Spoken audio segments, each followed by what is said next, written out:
And then Juan Carlos, I'll pose the next question to you. I think we were talking about your implementation quite a bit, but what are some ways operators can build a culture of compliance? What are you doing within your organization? This was a tough one, but after I thinking about it, we created a culture from day one.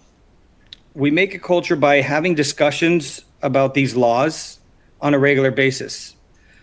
We stay transparent with our teams, and we hold them accountable to the laws as well, but we hold ourselves accountable to make sure that us as supervisors are held to the same standards. We have meetings very frequently as a group, and I take the approach where if it's happening in one, I'm not going to be naive. I'm going to say it's happening in everywhere, positive and negative. So we'll have discussions about it and let people know that it's okay that we're having these issues. And the no would be basically being the no, having the information, having the knowledge, and not being able to communicate with our franchisor, the corporate people, or with our personal attorney. But it has to do with nobody's going to operate exactly like us as an owner, but you can create an environment of extreme ownership, and creating that environment of extreme ownership means that they feel that it's their business as well. But it has to be from day one. It has to be organic, but it has to always be spoken. So when they take this ownership, they're going to feel that it's their business too, and they're not going to say, well, let the owner deal with it, because I'm there with the owner, with them. I'm in my stores 3 or 4 times a week. And if you look at it, California did this to us. California said, you know what? The restaurant industry is going to drive our economy now. We've already forced out manufacturing, all kinds of manufacturing trades. Agriculture is going to be gone too as well. So I have to embrace this.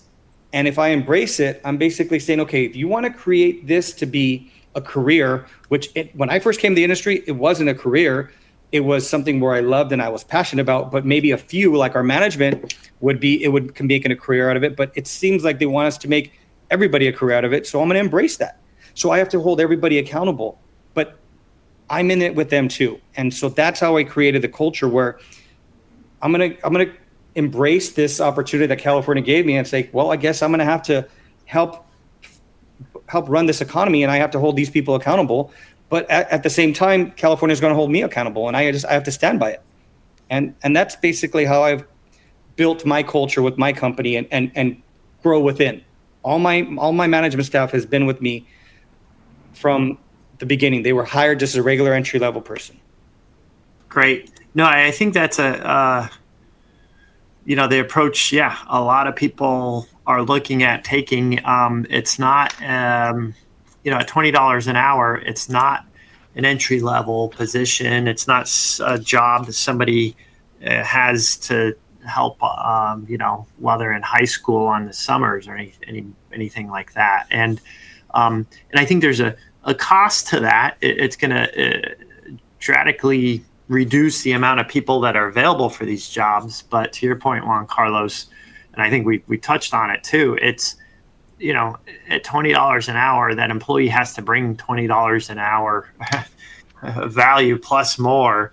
And there's going to be a whole lot more of accountability there on that part. And that's what employers are going to have to shift to. So, yep, good insights, great insight.